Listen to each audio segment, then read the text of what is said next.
अस्सलाम वालेकुम जी स्टूडेंट्स। हमारा आज का टॉपिक है all pairs shortest path. Floyd Warshall algorithm से हम इस प्रॉब्लम को सॉल्व करेंगे।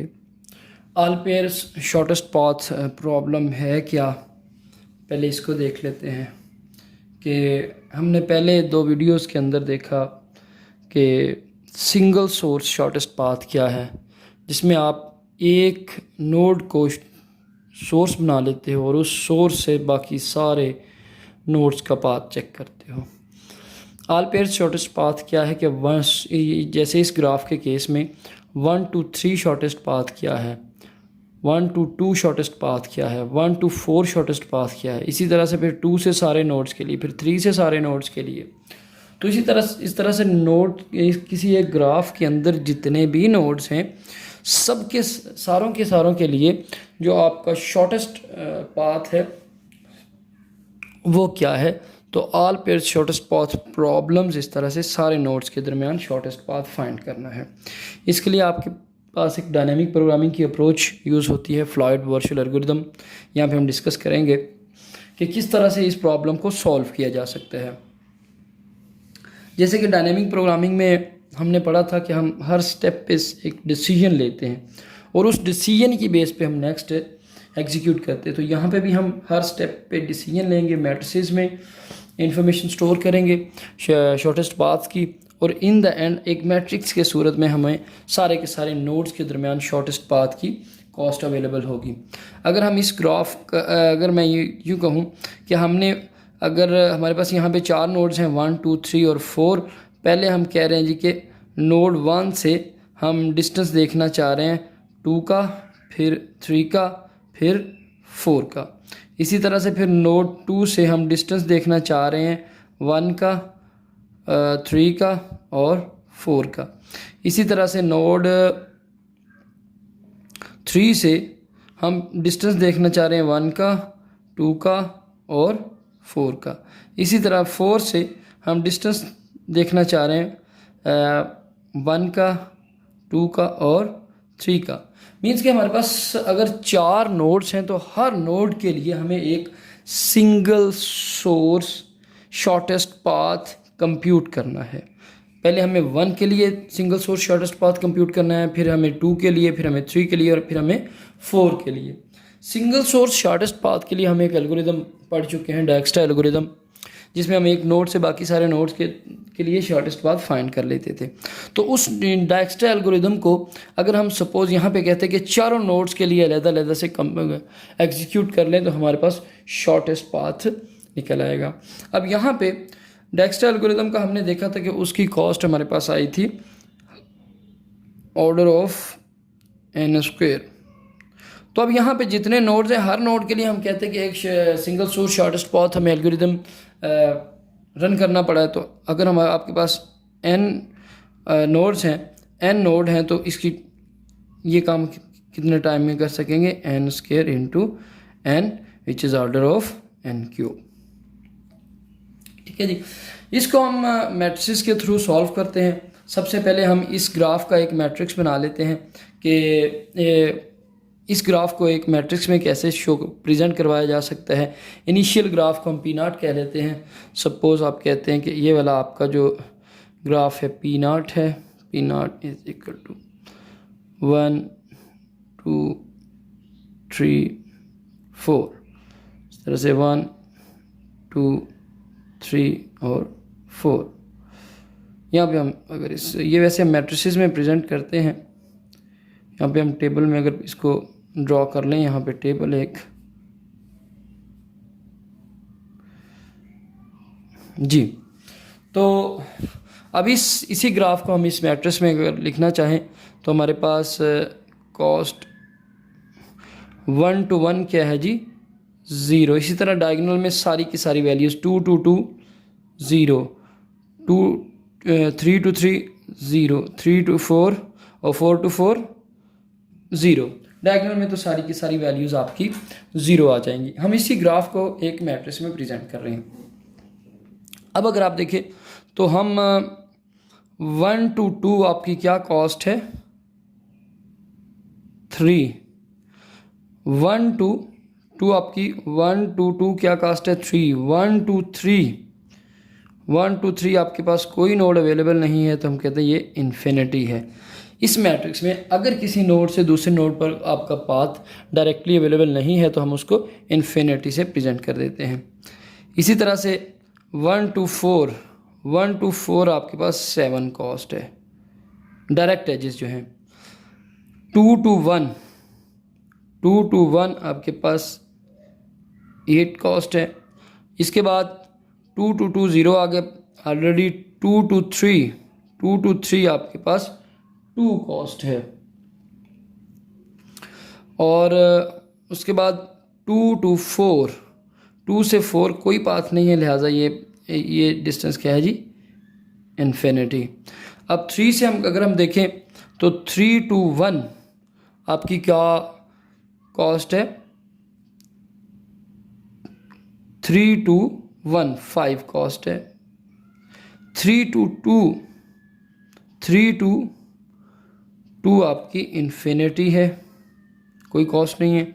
और 3 2 4 आपकी 1 है।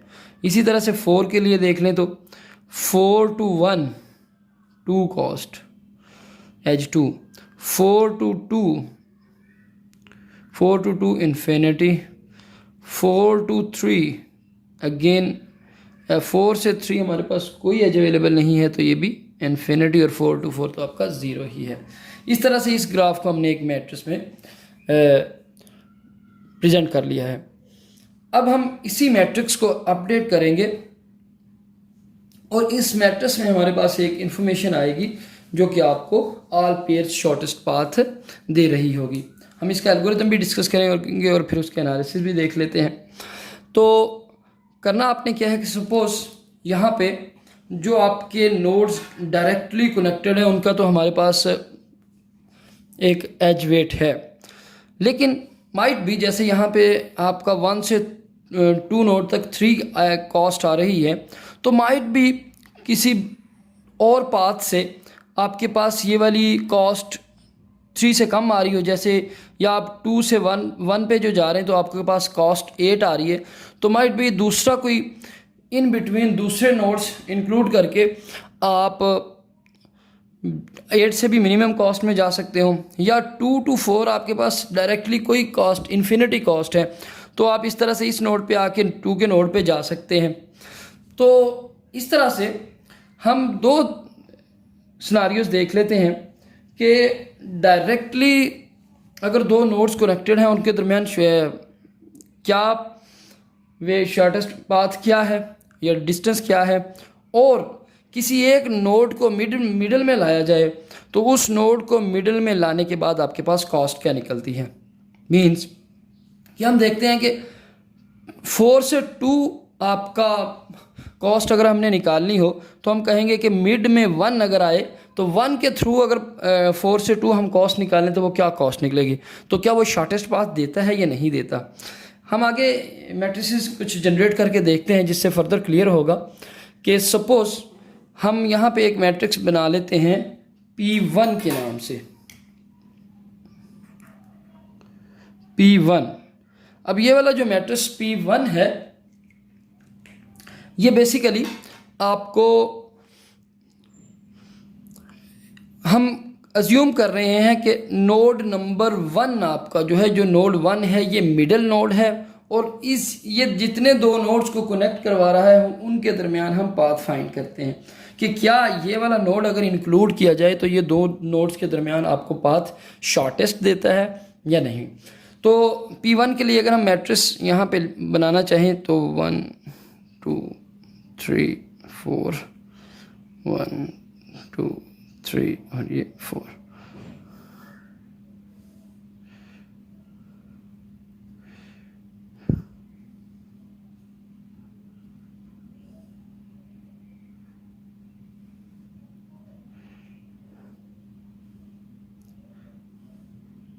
जी, ये 1 to 1 डायगोनल तो सारी की सारी आपकी जो वैल्यूज़ हैं वो 0 ही आ जाएंगी, क्योंकि एक नोड से दूसरे नोड तक आप क्या है जी वैल्यू सारी की सारी 0 ही लेके आ रहे हैं।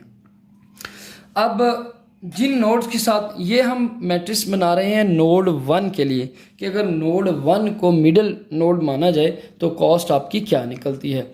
अब यहाँ पे अगर आप देखें तो जिन नोड्स के साथ 1 डायरेक्टली कनेक्टेड है वो तो कॉस्ट आपकी वैसे की वैसे ही रहेगी, यानी कि रो 1 के लिए आपकी सारी की सारी वैल्यूज़ वैसे ही रहेंगी, आपके इसी मैट्रिक्स से कॉपी हो जाएंगी, क्योंकि 1 नोड जिनके साथ कनेक्टेड है डायरेक्टली वो तो कॉस्ट आपकी वैसे ही है। तो पहला तो ज़ीरो ही आ गया।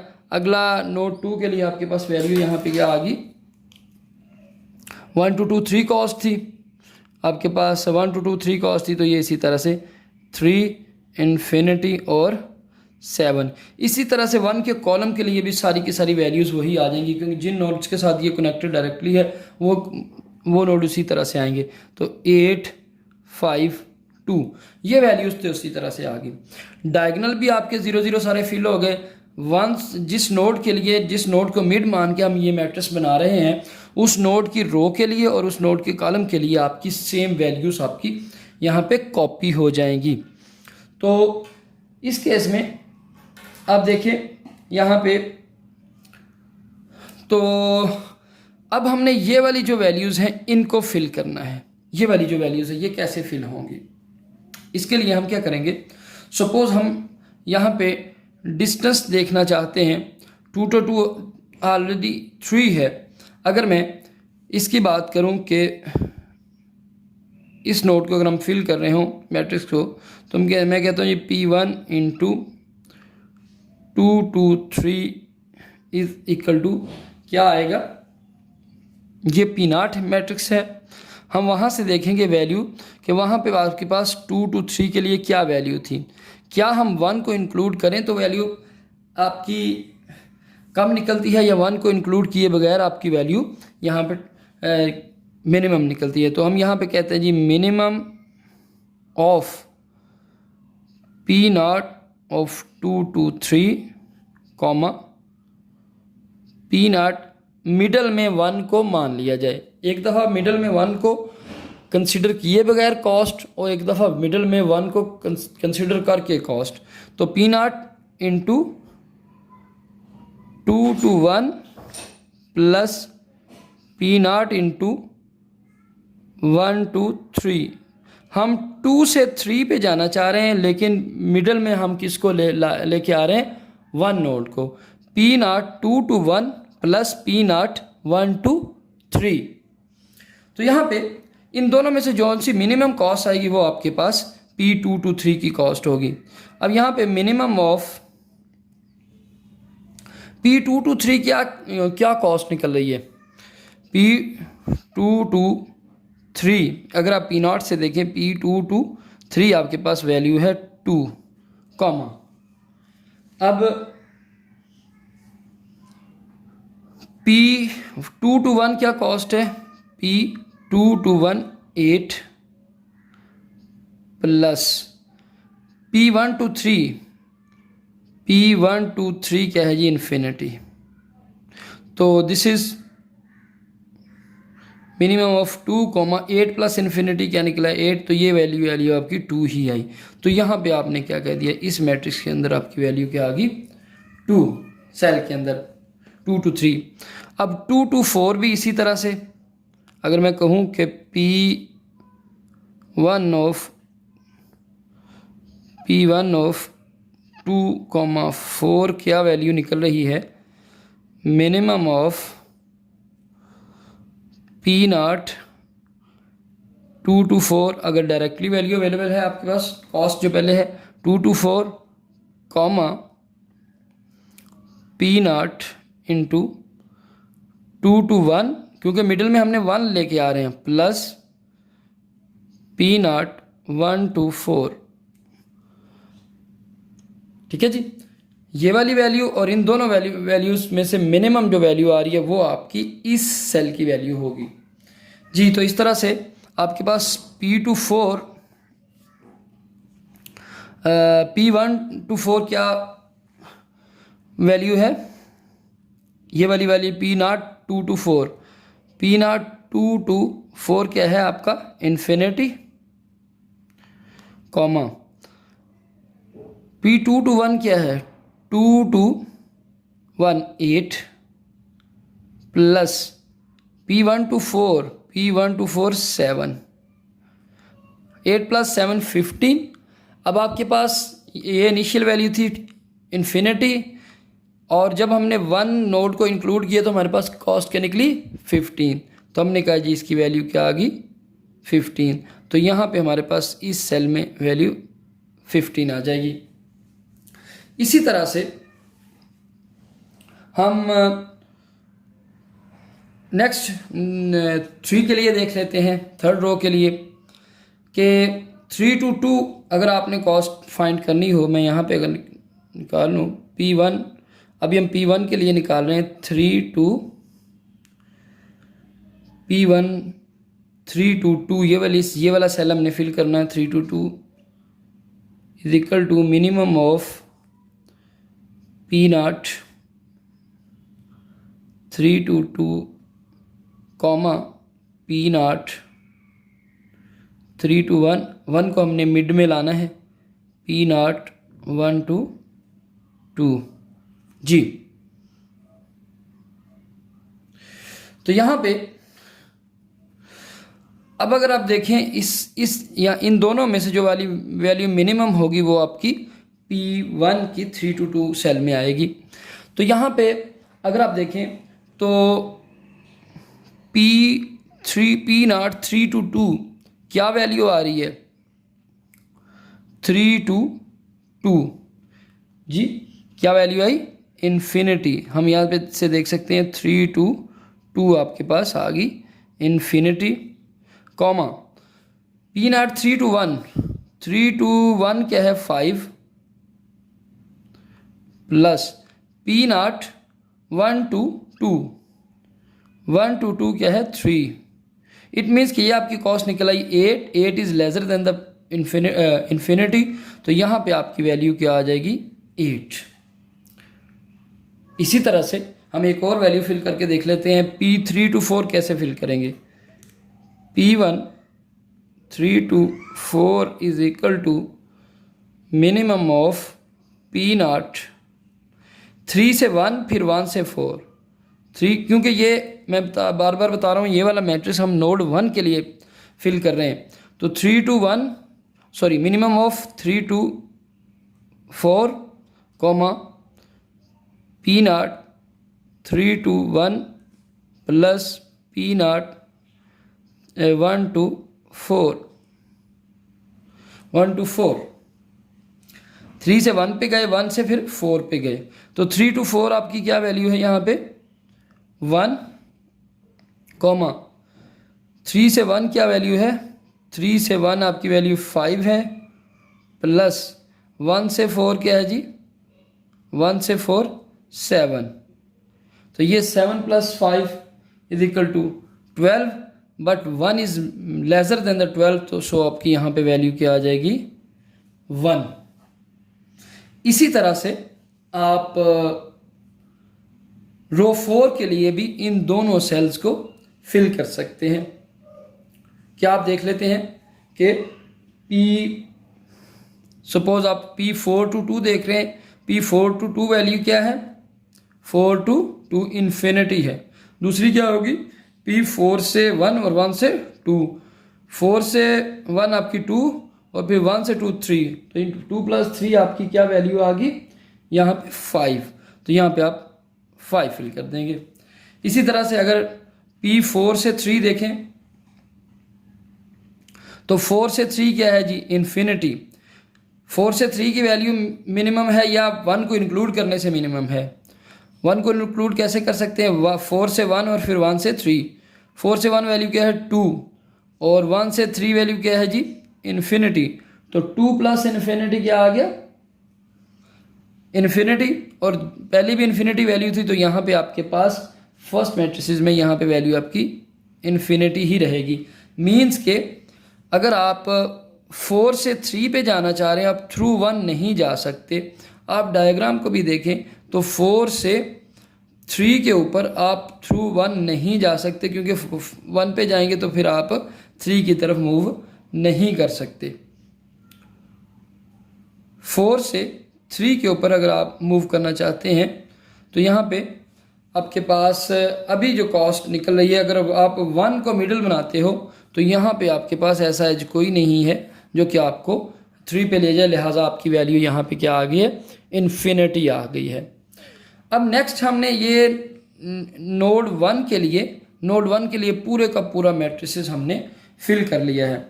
अब नेक्स्ट हम इसी तरह से नोड 2 के लिए एक मैट्रिक्स फिल करेंगे, फिर इसी तरह से नोड 3 के लिए, फिर नोड 4 के लिए एक मैट्रिक्स बनाएंगे।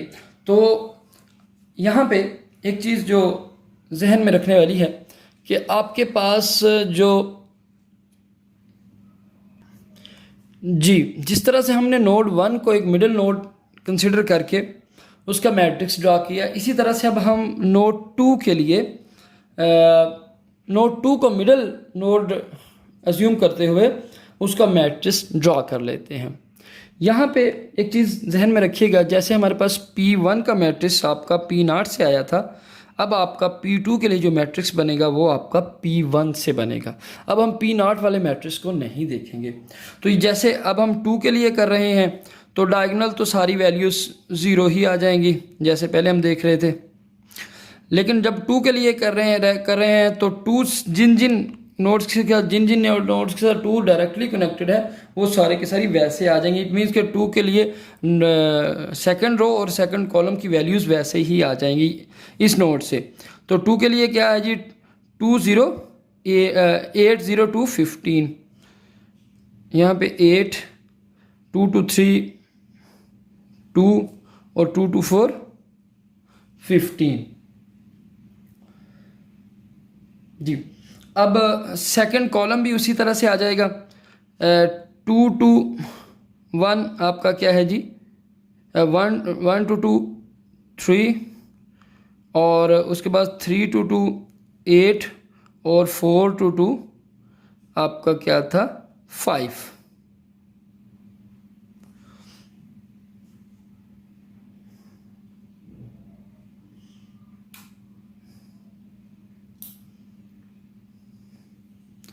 सॉरी, यहाँ पे हम सेकंड कॉलम के लिए सारी की सारी वैल्यू फिल करेंगे।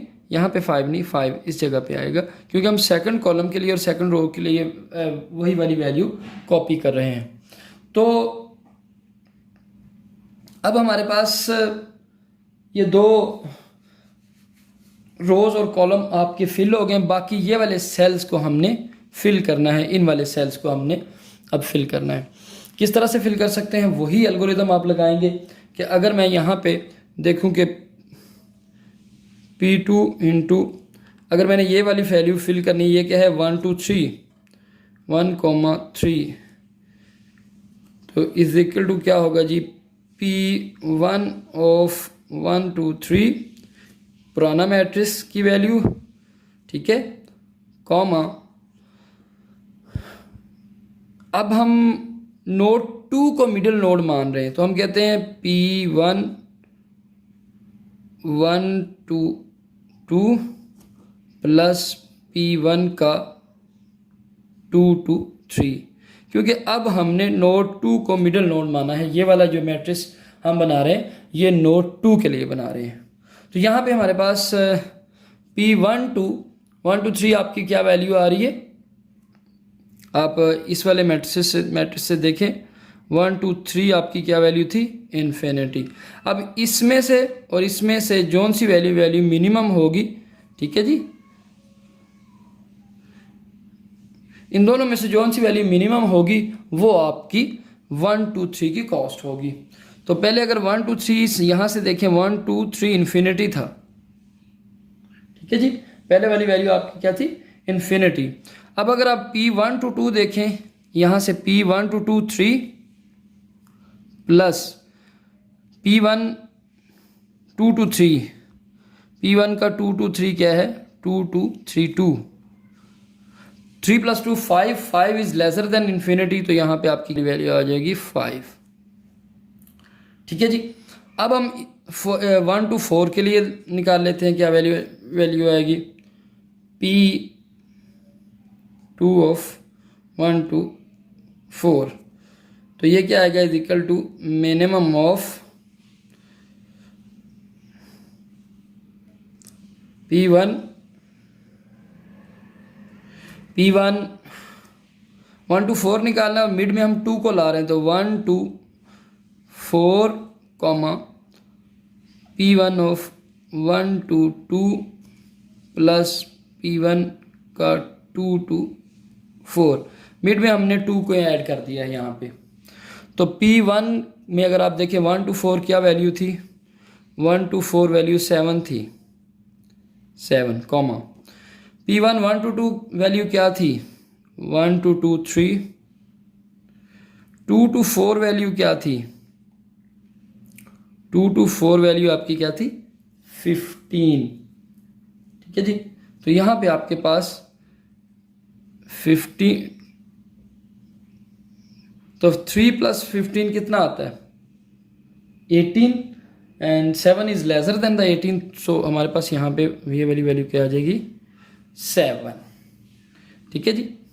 अब इसी तरह से हम इस सेल को फिल कर लेंगे कि P1 में देखेंगे 3 to 1 की वैल्यू क्या है, 1 की वैल्यू 3 to 1 5 वैल्यू है। अब अगर हम 2 नोड को ऐड करें तो हम कैसे जाएंगे, 3 to 2 और फिर 2 से 1, तो 3 to 2 क्या है 8 प्लस 2 से 1 क्या है 8 16, तो डेफिनेटली जो आपकी एग्जिस्टिंग वैल्यू है वही यहाँ पे आपकी यही 5 वैल्यू मिनिमम है, तो वही आएगी। इस सेल के लिए अगर आप देख लें तो आपके पास अगर मैं इसी को यहाँ पे देखो तो 4 से इसके लिए 3 to 4 के लिए 3 to 4 वैल्यू क्या है, 3 to 4 आपकी वैल्यू 1 है। हम 1 देख लेते हैं और 2 को इंक्लूड करके देख लेते हैं। अगर 2 को इंक्लूड करते हैं तो हम 3 से 2 पे जाएंगे और 2 से 4 पे जाएंगे, तो 3 से 2 पे आते हैं तो 8 आता है, इनिशियल वैल्यू हमारी 1 है, तो लिहाजा यहाँ पे 1 ही आ जाएगा क्योंकि वही मिनिमम आ गया, अगली चीज़ देखने की ज़रूरत नहीं है। इसी तरह से हम 4 के लिए भी ये वाला सेल फिल कर लेंगे, क्योंकि 4 to 1 अगर आपने निकालना हो, यहाँ से अगर आप देखें 4 to 1 वैल्यू क्या है 2, अगर आप 2 को इंक्लूड करते हैं तो मीन आप कहते हैं जी 4 to 2 और फिर 2 से 1, 4 to 2 देखें या इस सेल में 4 to 2 5 और फिर 5 प्लस और फिर 2 to 1 8, 5 + 8 13, तो लिहाजा ये नहीं आएगा, 2 ही कॉस्ट मिनिमम आएगी।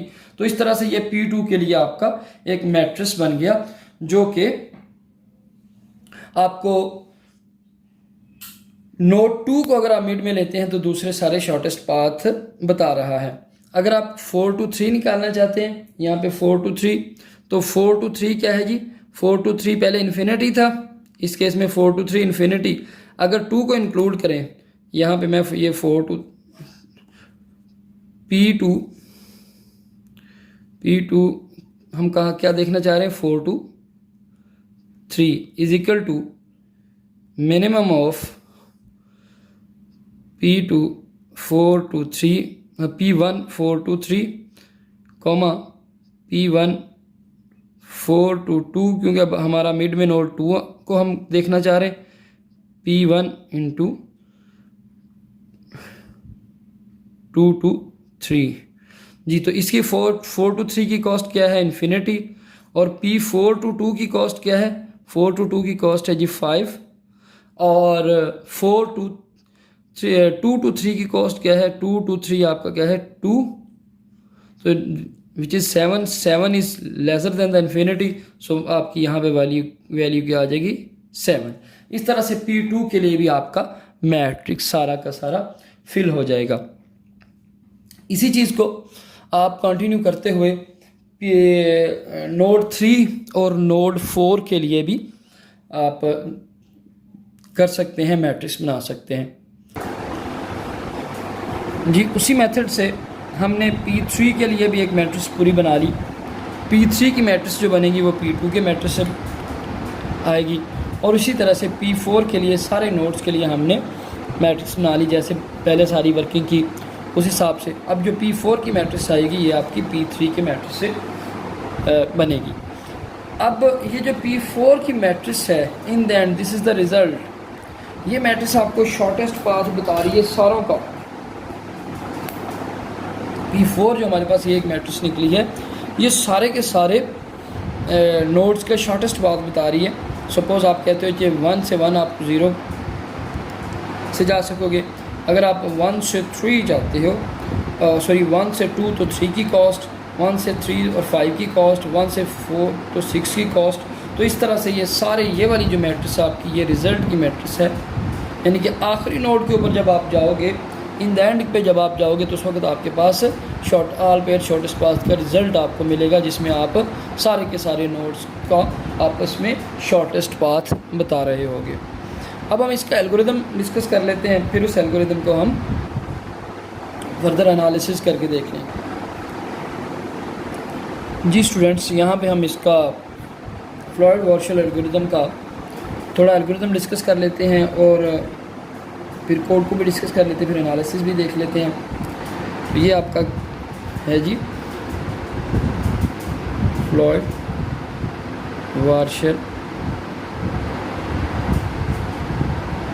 एल्गो।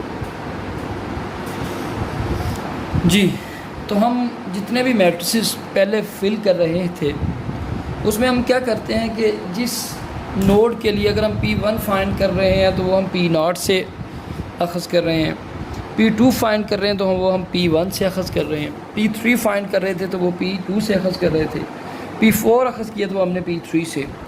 तो उसी को जहन में रखते हुए आप देखें P of K is the number of nodes 1 2 3 4, जो भी I, J is equal to minimum of, ये वही जो सारा प्रोसेस हमने पीछे किया है, P of K minus 1 of I व J। अगर तो K से पहला जो मैट्रिक्स था उसका I व J की वैल्यू वो मिनिमम है तो वही रहेगी, वगरना P of K minus 1 I से लेके K तक, जैसे हमने पहले मैट्रिक्स जो सॉल्व किए उसमें देखा, plus P of K minus 1 K to J, यानी कि जो भी आपका K मैट्रिक्स बनेगा वो K माइनस 1 मैट्रिक्स से अखज़ किया जाएगा। तो ये आपका एल्गोरिदम है जो आपका मैट्रिक्स कोई भी जनरेट करने के लिए यूज़ किया हमने।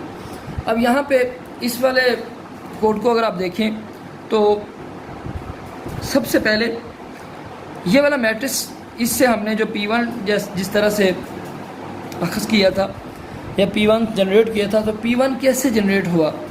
आपका ये जो इनर कोड है for I is equal to 1 to n, और I 1 से लेके n तक है, J भी 1 से लेके आपका n तक है, ये मैट्रिक्स हमने फिल करवाना है। तो n और n इंटू n, तो n स्क्वायर में आपका ये मैट्रिक्स फिल होगा। तो आपने इनर लूप भी एक J 1 से लेके n तक चला लिया और आउटर लूप ये 1 से लेके n तक चला लिया। आगे यहाँ पे आपके पास I टू J को वैल्यू असाइन की जा रही है, वही P ऑफ I व J comma P of I comma K, I से लेके K तक, plus P of K comma J। अगर ये वाली वैल्यू मिनिमम है तो ये, वगरना ये वाली वैल्यू जो एग्जिस्टिंग उसकी वैल्यू थी। अब यहाँ पे ये वाला जो इतना लूप है, ये वाला जो पोर्शन है, ये आपका एक मैट्रिक्स फिल करवा रहा है, एक मैट्रिक्स जनरेट करवा रहा है। अब हमें कितने मैट्रिक्स जनरेट करवाने हैं, जितने नंबर ऑफ़ नोड्स हैं।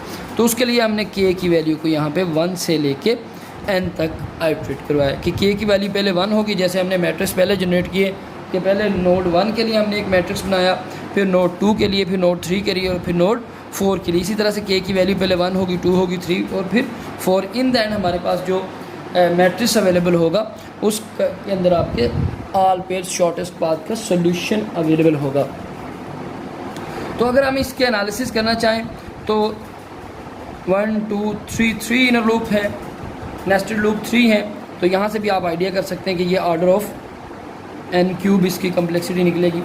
अगर आप वैसे देखें तो हम हर केस में यहाँ पे एक मैट्रिक्स हमने फिल किया, पहले नोड 1 के लिए एक मैट्रिक्स फिल किया जो कि n बाई n का था, तो उसके लिए n स्क्वायर कॉस्ट आई, फिर नोड 2 के लिए, फिर नोड 3 के लिए, मींस के हमने n स्क्वायर कॉस्ट से मैट्रिक्स फिल किया है, n स्क्वायर टाइम कम्प्लेक्सिटी में मैट्रिक्स फिल किए हैं। कितने मैट्रिक्स फिल किए हैं, n मैट्रिक्स फिल किए हैं, जितने आपके नोड्स थे। तो ये आपका क्या निकल आया, T of n order of n cube. जी, तो यहाँ पे आपके पास इसकी complexity order of n cube निकल आएगी। यही आपका ऑल पेयर शॉर्टेस्ट पाथ का एल्गोरिदम था। अस्सलाम वालेकुम।